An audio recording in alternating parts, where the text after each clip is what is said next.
와우! 달슨의 라이브! 토트넘이 그 경험 많은 골키퍼 조 하트를 영입을 했습니다. 지난번 호이비에를 영입을 했으니까 토트넘이 이번 여름에 영입한 두 번째 이제 선수입니다.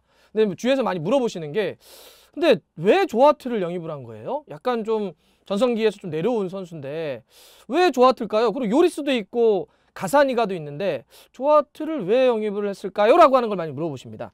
일단 토트넘이요, 조 하트를 주전급으로 생각하고 영입한 건 아닙니다. 좀 더 현실적이고 냉정하게 말씀드리자고 한다면 뭐 경쟁을 통한 주전들의 어떤 골키퍼들의 경쟁력 강화 이렇게 보기도 좀 어렵습니다. 그러면 왜 영입한 거예요? 뭐 경쟁을 통한 경쟁력 강화도 아니고 뭐 주전으로 쓰겠다는 것도 아니면 왜 영입을 했을까요? 이제 이런 거죠. 물론 조 하트는 아주 좋은 선수입니다. 잉글랜드 국가대표로 월드컵도 나갔었고 유로대에서 또 주전으로 뛰기도 했고요. A매치를 75번 뛰었으니까 진짜 뭐 경험도 많은 선수고 맨체스터 시티에서 뭐 주전으로 막 활약을 하면서 또 프리미어리그 우승도 이끌었던 선수이기 때문에 뭐 조 하트가 좋지 않은 선수다 이렇게 얘기할 수는 없겠죠. 근데 이제 최근에는 좀 좋지는 않았죠. 과르디올라 감독 체제로 맨시티가 좀 변화하면서 나는 좀 이렇게 발 잘 쓰는 골키퍼가 좀 필요해. 내 스타일에 맞는 골키퍼가 있었으면 좋겠어 라고 하면서 그리고 조 하트가 이탈리아 토리노로 임대 갔고 그 다음에 또 웨스트햄으로 임대 갔다가 최근 2시즌 동안은 이제 번리 소속이었어요. 근데 이제 번리에서 지난 시즌, 막 끝난 지난 시즌 때는 프리미어리그 한 경기도 못 뛰었습니다. 이렇게 쭉 내려왔죠. 그러다가 이제 계약이 해지된 상태였는데 이렇게 그러면 옛날엔 좋았지만 최근엔 좋지 않은 선수를 그럼 왜 진짜 영입을 한 겁니까? 이렇게 물어보시는 거죠. 그런데다가 나이도 1987년생이니까 만으로 33살이면 적지가 않잖아요. 그러니까 사람들이 더 막 궁금하시고 왜지? 왜 영입을 한 거지? 이렇게 이제 물어보시는 거죠. 뭐 먼저는 이럴 수는 있겠죠. 그 베르통안과 함께 그 세 번째 골키퍼였던 미셸 봄이 떠났잖아요, 이번에. 그러니까 그 자리를 채우려고 했던 건가? 이럴 수는 있습니다. 근데 이제 또 일각에서는 아니 그러면 그렇게 채우려고 하면 좀 젊은 선수로 해가지고 긴 시각으로 요리스의 뒤를 보거나 이렇게 하는 게 좋잖아요. 왜 이젠 커리어를 정리를 하려고 하는 조 하트를 영입한 겁니까? 또 이렇게 물어보시는 거죠. 여기에는 홈 그로운 룰이라고 하는 제도적 이유가 있습니다. 예. 여러분들 홈 그로운 다 아시죠? 그러니까 홈 그로운 제도라고 하는 건 21살 생일 이전에 잉글랜드 웨일스 축구협회에 등록된 축구팀에서 3년 이상 훈련받거나 뛴 선수를 이제 홈그로운 선수라고 이야기를 합니다. 이 홈그로운을 원래 이제 시즌 때 스쿼드를 등록을 해야 되잖아요. 우리 이런 선수들로 이번 시즌 뛰겠습니다. 이렇게 할 때 8명 등록을 시켜야 돼요.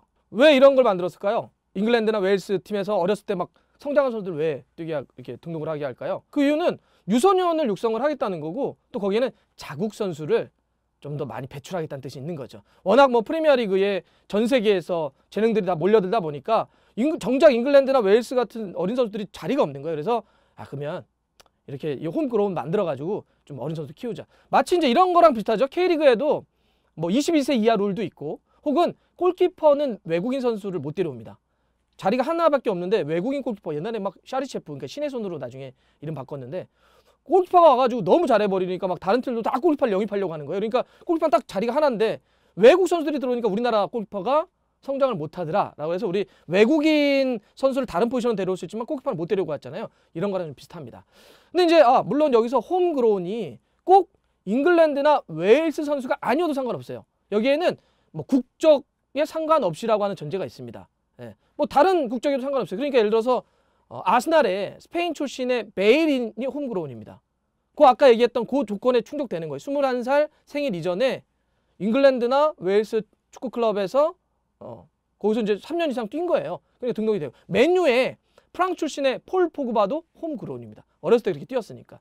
그러니까 이렇게 뭐 국적에는 상관없지만 대개 보면 이주 문제라든지 이런 것 때문에 홈그로운은 대개 보면 잉글랜드나 웨일스 선수들이 되는 거죠. 그래서 자국 선수 좀 보호하겠다는 뜻인데 그러면 이제 이런 거 물어보실 수 있잖아요. 그럼 홈그로운을 8명을 등록을 해야 된다고 했는데 등록을 못하면 어떻게 돼요? 8명을? 만약에 뭐 홈그로운이 없어가지고 뭐 4명, 3명, 뭐 7명, 6명 이렇게 하면 어떻게 됩니까?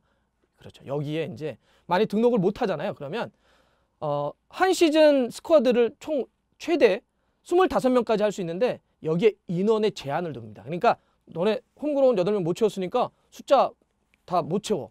이렇게 되는 거예요.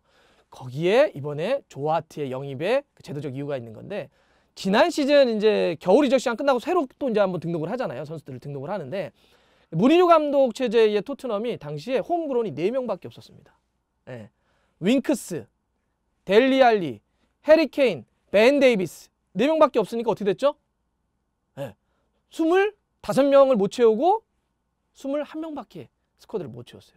그러니까 무리뉴 감독이 막 나 선수 없어 죽겠는데 이거 어떻게 21명 갖고 어떻게 시즌을 하라는 겁니까? 라고 해서 이번 여름에 홈그라운드를 좀 채우자. 그래서 25명 스쿼드를 다 등록을 해야 되겠다. 이런 이제 이야기를 했던 거죠. 물론 여러분들 25명은 일단 등록을 하고 21세 이하 선수들 있죠. 이런 선수들은 그냥 언제나 콜업할 수 있어요. 유소년 팀에서 2군 팀에서 콜업하는 건 상관이 없어요. 하지만 1군에 등록된 스쿼드는 25명이라는 건데 이제 여기서 홈그라운드를 다 채워가지고 8명 채워가지고 25명 하자. 토트넘이 이렇게 했기 때문에 조아트가 눈에 딱 들어온 거죠. 조아트는 어쩌면 일석이조죠. 첫 번째는 그 참 레비 회장이 좋아할 만한 영입이죠. 이정료가 빵원입니다. 예. FA 버니와 계약이 해지됐기 때문에 계약이 끝났기 때문에 이정료가 없어요. 그럼 이정료 없이 데려오면 너무 좋죠. 예, 이런 거고요. 그다음에 두 번째 또 하나의 무리뉴 감독 입장에서도 아까 홈그라운드를 채우게 되는 거니까 여러분들 그 서드 키퍼잖아요. 사실상 세 번째 골키퍼는 뭐 그렇게 아주 무슨 막 첫 번째, 두 번째가 동시에 부상당하든지 큰 문제가 없는 이상은 이렇게 뛸 기회가 많이 없어요. 무슨 컵대회 정도는 이렇게 좀 뛰는 건데 이제 그렇기 때문에 사실 이 뭐 조아트를 그렇게 영입했다. 물론 진짜 문제가 생기면 또 쓰기에도 좋죠. 조아트는 충분히 쓸 수는 있겠지만 그렇게 좀 봐야 된다. 그래서 이런 사례가 프리미어리그에 여러 번 있습니다. 우리 과거 사례를 놓고 보면 여러분들 그 맨시티가 뭐 현재 나이로 볼게요. 34살에 이 스콧 카슨 영입했던 골키퍼. 세 번째 골키퍼를 이렇게 영입을 해요. 맨시티도 그랬고 맨유도 37살에 리 그란트를 영입을 했었습니다. 다 이렇게 해요. 세 번째는 이런 식으로 그러니까 홈그라운드 제도 때문에 나이 많거나 이 선수는 특별히 뛰지는 않을 것 같은데 영입을 하는 거죠. 리버풀도 있었습니다. 36살에 앤디 로너건 이런 식으로 영입을 했었습니다. 골키퍼 특히 다른 포지션은 몰라도 골키퍼는 세 번째까지는 뭐 이렇게 크게 웬만하면 뛰지 않기 때문에 이런 식으로 홈그라운드를 채우려고 한다. 그래서 이번에 토트넘이 조아트 심장 조아트를 영입을 한 것도 바로 홈그라운드라고 하는 제도적 이유 때문이다. 이렇게 정리할 수 있습니다.